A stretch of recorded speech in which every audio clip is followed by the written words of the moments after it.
তিস্তা মহাপরিকল্পনা দ্রুত বাস্তবায়ন, আওয়ামী লীগের বিচার, ন্যায় ও ইনসাফ ভিত্তিক বাংলাদেশ গড়ার ডাকে জামাতের এই জনসভা।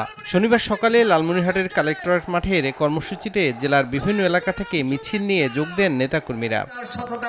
এতে প্রধান অতিথির বক্তব্য রাখেন দলের আমির ডাক্তার শফিকুর রহমান। বলেন, ফ্যাসিবাদের পতন হলেও স্বৈরতন্ত্রের বিদায় হয়নি। ফ্যাসিবাদীদের পতন হয়েছে, কিন্তু ফ্যাসিবাদ এখনো বিদায় নেয় নাই।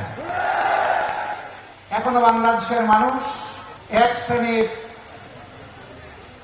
রাজনৈতিক কর্মী নামের যারা কলঙ্ক, তাদের হাতে এখনো নির্যাতিত হচ্ছে।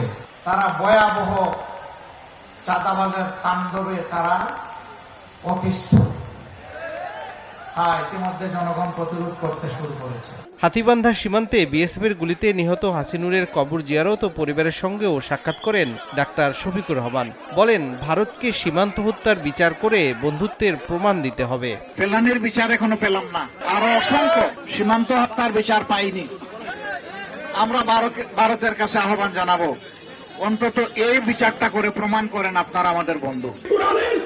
এদিকে বান্দরবানে দলটির কর্মী সম্মেলনে সেক্রেটারি জেনারেল বলেন, নির্বাচনের আগে গণহত্যার বিচার সহ 3টি বিষয় সংস্কার করে যেকোনো সময় নির্বাচন দিলে জামাতের আপত্তি নেই। 300 আসনের পার্লামেন্টে আমরা যদি অর্ধেকের বেশি সব দক্ষ আল্লাহ ফিরু মানুষকে পাঠাতে পারি, আইন পরিবর্তন করে সাংবিধানিক কাঠামো বদলিয়ে নতুন বাংলাদেশ আমরা নির্মাণ করতে পারবো। প্রশাসনে আওয়ামী ফ্যাসিবাদের দোসররা যারা এখনো ঘাপটি মেরে পড়ে আছে, এদেরকে সাফ করে জঞ্জাল সাফ করতে হবে। ক্ষমতায় গেলে ৭২-এর সংবিধান পরিবর্তন করা হবে বলেও জানান জামাতের সেক্রেটারি জেনারেল।